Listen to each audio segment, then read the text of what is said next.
The Whole of the Spiritual Path with Bhikshus Jin Chuan and Jin Wei. Published January 12, 2021. We asked Bhikshu Jin Chuan, DRBU Instructor, and Bhikshu Jin Wei, DRBU MA Alum, to share their reflections on kalyāṇamitras, or spiritual friends, a Buddhist Sanskrit term, Pāli kalyāṇamitta. The term is also known as good and wise friends and good and wise advisors. What is a kalyāṇamitra and why are they important? We share with you the audio interview and a revised transcript below. Quinn, I wanted to start with defining a kalyāṇamitra, kind of talking about maybe what are some important qualities, are there different ways of looking at it? Bhikshu Jin Wei. What first came to my mind was, of course, we can put some qualities, right? Like a kalyāṇamitra is someone who has some spiritual integrity or moral integrity, someone who is trustworthy, who cares, who gives us unconditional support, and so on and so on. But honestly, what I came to was, do I have the kind of attitude in myself to learn from everyone? So through this lens, I can see a kalyāṇamitra who doesn't fit with these kind of core qualities, but it has helped me develop some of my internal qualities that allow me to move on and develop my spiritual path. Being in the monastery as a bhikshu, I met many people who are very different, have different cultural backgrounds, who have different personalities, different habits. And some of them are not maybe super inspiring for me to some extent, but still, I found there are a lot of benefits when I can learn from them. Bhikshu Jin Chuan. Thinking about myself growing up, making friends, I was in elementary and middle school a bit lonely because I got teased quite a bit. From high school, friendship often was a way to avoid loneliness because just by myself, I felt kind of lost or alone, not really sure where I was. Being with other people gave me a sense of purpose, like I belonged somewhere. I felt I was very fortunate that I did find a group of good friends in high school. What I found quite interesting when I met the Dharma and met a group of young people interested in studying the Dharma was there was this kind of inner resonance, maybe shared aspirations, a kind of willingness to ask the deeper questions of life. This was at my first retreat at the City of 10,000 Buddhas with what was then called Dharma on Buddhist Youth. I remember going to that retreat and feeling almost like meeting long-lost friends or something, like I might have known them for a long time, even more after one retreat than friends that I'd been with for a little bit more than a decade of my childhood. I think that's really when I started having the sense of what maybe a spiritual friendship is like. I wasn't with them so much to avoid feeling lonely, but there was a sense that we were walking a shared path, going on a shared journey. We were supporting each other in that process. Over the years, the people that are around have changed, and I'm not constantly surprised by the kind of people that arrive in the field that I'm in. It's kind of serendipitous, kind of like amazing, eerie, and mysterious. Somehow things work. People arrive and it's just like, wow, okay, we just keep moving. And with Jin Wei, she said, I've also expanded my kind of sense of what a good and wise friend is.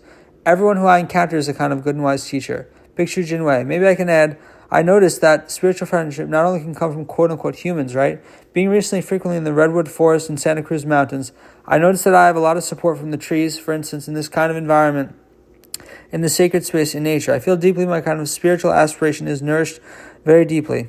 Entering into our Buddha hall, seeing our magnificent three Buddhas gives me a kind of sense of relaxation and inspiration at the same time. Or even I noticed having the alms bowl. I take this bowl when I travel somewhere and I kind of feel saved.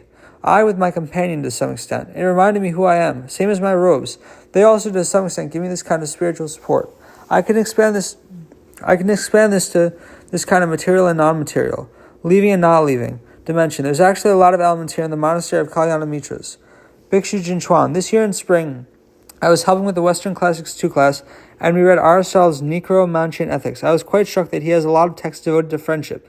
He explains 3 kinds of friends. One kind of friend is for pleasure, one kind of friend is for profit, and one kind of friend is for virtue. He says that when we're young, our friends are usually for pleasure. We kind of have our interests and we have fun. Then we have friends who are more for profit. You do things so you can move ahead in life. But then he said you have a few friends who are friends of virtue. You're here to nurture each other's virtue. He says that's the most reliable, most durable, because virtue is something that doesn't change so quickly. Where pleasure interests can change, profit can change, virtue is something that is very constant. It's not everyone that you can have this kind of relationship with, but if you can find somebody whom you can have that kind of virtuous friendship with, just a few, that would be extremely valuable. This kind of relationship cannot be developed very quickly. It's something that has to come with a lot of time together, because then you know about the person. Only over time do you see who that person is. If it goes too quickly, it could be a false friendship. And so, the sense of having a virtuous friendship is deep in Western culture. I think Nichiro-Mancian Ethics might be one of the first, if not the first, systematic ethical treatises in the West. We have Plato and his works, but in terms of really making it like an analytical system, Aristotle does a pretty deep job. I remember we were down in our monastery in Boulder Creek, and we had lunch with our neighbors and all the people working together where we went around in a circle. We had a question to check in. What are the 3 things you value in a friend? We went around and everyone spoke, but I was really struck by one 9-year-old boy. What 3 things does he value? Question. Fun, ... fun, ... and fun, period. I thought, wow, perfect. Bhikshu Jin Wei, triple fun, laughs. Sense of humor is very important. Bhikshu Jin Chuan, yeah, we did something similar with the values for the teenagers, and they really value humor and friendship. I think over our lives, we do change in terms of who we end up being with. I think by reading the great texts, by going into a spiritual path, we can mature in our friendships in a real way.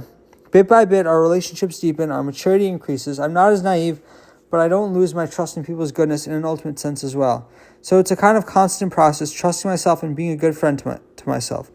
Quinn, Jin Chuan C, you've already talked quite a bit about how this differs from other understandings of friendships that you've experienced. Would either of you like to speak on that? Bhikshu Jin Wei, definitely. I think Jin Chuan Shi gave a pretty good analysis. The very important criteria is kind of fun and to have a good time, but this good time is sometimes a strategy to avoid our loneliness. To be with someone who's inspiring. What drove us to people, sometimes it could be a charismatic personality, someone who has some talents. It's so different. I could say what type of capital we find attractive. Could it be social capital? It can be someone influential to some extent. So in seeing a spiritual friendship, I think what came to me was that the spiritual books and people, they're like a mirror and window. So knowing good people, spiritual companions, they often act as a mirror for me. I can learn a lot of it by myself, but I cannot see by myself. And of course, we need to establish some trust. Sometimes it can hit me and I feel uncomfortable hearing some feedback, for instance. It's not often that your friend comes to you and says, please give me any feedback, what I did wrong. I really want to learn. It's not always what we hear from worldly companions.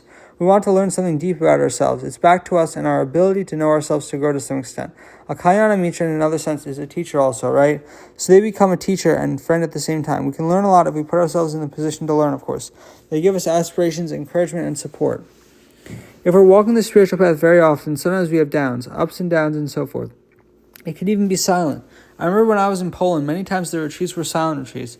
I didn't have a chance to speak with any people, so I knew some people just by face. We sat together for many hours every day, and somehow I felt a very deep connection to them, a kind of brotherhood even, I can say. And the fact that someone is sitting next to me hour by hour, moment by moment, gives me a lot of support. Later, the person who sat next to me passed away in a dramatic situation. I have a deep grief in my heart because he became someone who was important to me even though I didn't speak much at all. Bhikshu Jin Chuan. Around this idea of solitude, I'm sure you've noticed that famous line within the suttas about how Venerable Ananda goes to the Buddha and says, "Oh Buddha, you know surely half of the spiritual life is having noble friends or good friends, right?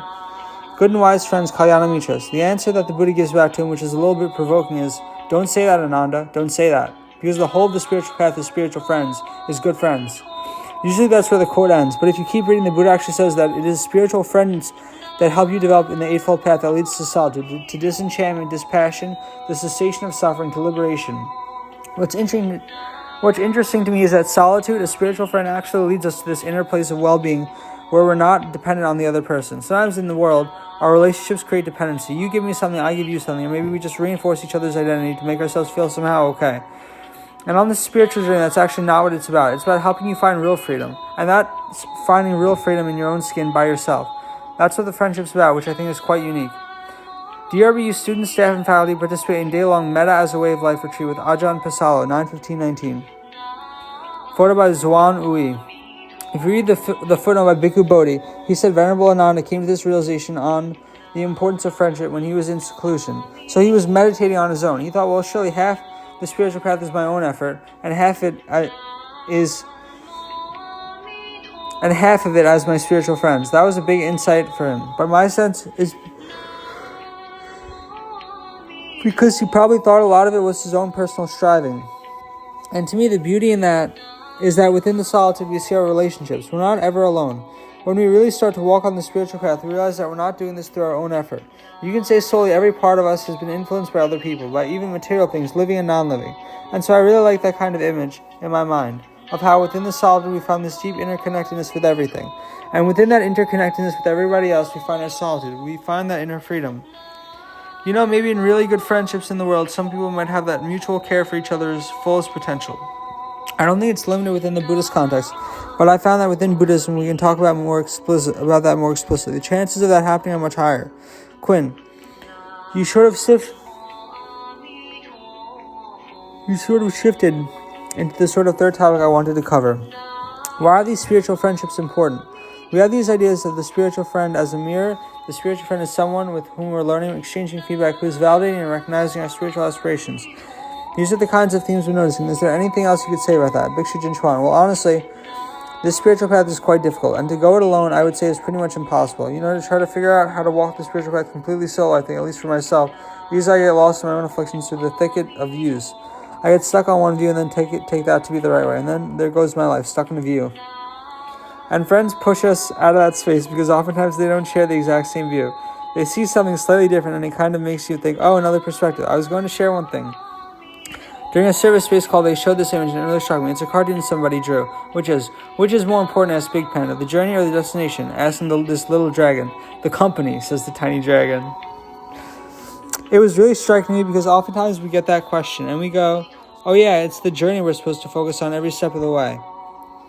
Bhikshu Jin Wei, on the process. Bhikshu Jin Chuan, on the process. Or no, the goal is actually really important because sure, you can talk about the journey endlessly, but you need to actually finish what you're trying to do, right? And when I say this, I was just surprised because I hadn't really thought about this before, where the tiny dragon goes, it's the company. As in the people that you're with, the relationships that you create. And in some sense, if you look at it from a worldly perspective, it's like, oh, maybe we're just supposed to, just hang out with a lot of people and just enjoy each other's company. And you could see it from that lens. But I think if we were to move it to a spiritual lens, you can look at it and say, that's actually all that's really going on. Our affinities, these deeper ties with living beings. How do we nurture all of them so that we all wake up together? We're all together in this process. So it's the company, and just to see everyone as a kind of a total journey and destination onto themselves. Bhikshu Jin Wei, yeah, what came to me also is the kind of question. Sometimes we look outside for this friendship, and I ask myself, am I a good spiritual friend first to myself? Because very often, we easily can support others, but we are very harsh to ourselves in some sense. And it's very difficult to fully accept who we are and say, okay, these are the conditions where I am. Just move forward and give a hand to ourselves and support ourselves in a very profound way. And I think the practice of metta is very important. Like for me, for instance, how I can become a friend to myself in a deep sense. How can I also be a friend to others? Because definitely many spiritual friendships come from affinities, but if this affinity can happen, we must develop some spiritual qualities in ourselves so we can even meet each other or attract ourselves. Because like we see here in the monastery, or even in the Redwood Vihara, some people come and then go, and some want to stay with us. Like our neighbors, I want to hang out, even children. Somehow there's something there in their heart. I think it's interesting what makes us comfortable to each other to some extent. And it is a good question, I think. We can ask ourselves what I can develop to be a good spiritual friend to others and support them in a very kind of profound way. Quinn, so the last thing I wanted to ask you is, if you can think of any examples, either in your daily life or in the world, of a kalyāṇamitra you'd like to share with us. Bhikshu Jin Wei. Yeah, of course, it's many of them. One sitting next to me, Jin Fo Shi. Anyone who I meet with in my spiritual path, definitely, without any doubt, I cannot move forward without support from others in this spiritual path. I could not leave home. I could not come to California. I cannot start cultivation because someone encouraged me, And it's actually a lot of work someone put in just for me to let me grow. It did not happen just because I wanted to do it. There was a lot of deep support. But in the context of DRBU, I found it was being in the cohort. It was 10 of us, and they were deeply my kalyāṇamitras, people who not only inspired me in some sense from their insights, their questions, their understanding of a text in a very new way, or a new lens they would show me, but I think that one of the best gifts that I received from them is to see their change. They really change, it's like, wow. It's quite amazing to see how the whole group can support each other and grow each other. It doesn't always have to be nice and pleasant, but I think being at DRBU, many students experience the classroom as a sacred space to some extent. The spiritual friends support this journey together to go to the text, but mainly to go to our hearts and discover many stuff there, inspiring and scary. And this is the space where we can share this and be understood, not be judged, and have trust in ourselves and in others. It's a wonderful gift. So I give you my 10 kalyāṇamitras for my cohort as one of the examples. And the teacher's environment is also very kalyāṇamitra in many sense. Being at the City of 10,000 Buddhas, being at the Sudhana Center, a lot of these qualities there to support inner transformation. Bhikshu Jin Chuan. Maybe I'll be very brief and I'll say what came to mind. Similar to Jin Wei. My whole life, many, many people I felt a deep sense of gratitude for. And especially after walking this spiritual path, when you look back and you see all those in your past, even my old friends who are maybe not on the spiritual path, they definitely helped form me for who I am. Right just now, in terms of something that's kind of alive in my mind, is actually the campus life staff. And being able to see through the amount of work they put into taking care of students and supporting one another. If somebody wants to take time for spiritual practice, there's this complete support. It's like, just go do it. We'll do the work to cover you. I see this spiritual friendship, spiritual support. Bhikshu Jin Wei. So some sometimes we don't have to look so far to find a spiritual friend, because maybe they're sitting next to us or very close, not far away. Definitely the whole DRBU community is this kind of hub for spiritual friendship. Namo Amitofo, Namo Amitofo, Namo Amitofo, Namo Amitabha Buddha, Namo Amitabha Buddha, Namo Amitabha Buddha, Namo Amitofo, Namo Amitofo, Namo Amitofo.